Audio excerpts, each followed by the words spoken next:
final months of World War II, while the world watched Japan struggle against relentless Allied attacks, a secret debate unfolded inside American war rooms, one that would decide the fate of entire cities. The atomic bomb, a weapon unlike anything ever created, was ready. But the question that haunted generals was simple: where should it be dropped? Most people know Hiroshima and Nagasaki as the tragic targets, but very few know the real story. These cities were not the original choices. Early in 1945, the Target Committee selected 4 primary targets: Kyoto, Hiroshima, Yokohama, and Kokura. Kyoto was considered the top priority. It was Japan's cultural capital, home to universities, factories, and military headquarters. Strategists believed destroying Kyoto would shatter Japan's will to fight. But something unexpected happened. Secretary of War Henry Stimson refused. He had visited Kyoto before the war, admired its historical beauty, and insisted it must never be destroyed. His personal intervention removed Kyoto from the list, something almost no one knew at the time.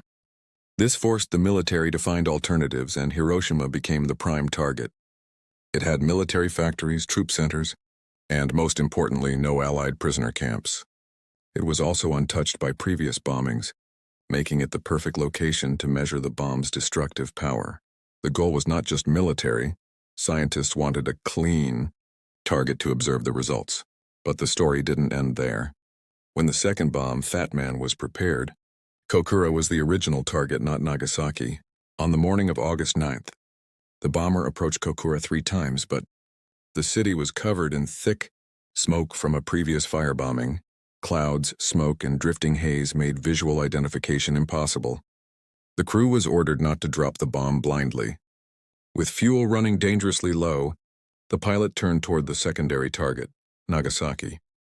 Weather briefly cleared, revealing a valley, and in that moment history changed. Nagasaki was never meant to be the second atomic target.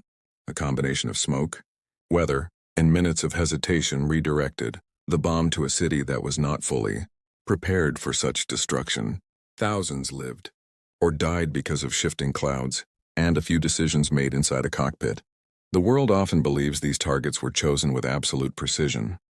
In reality, politics, weather, personal emotions, and fate all played a role. The atomic target list was not fixed.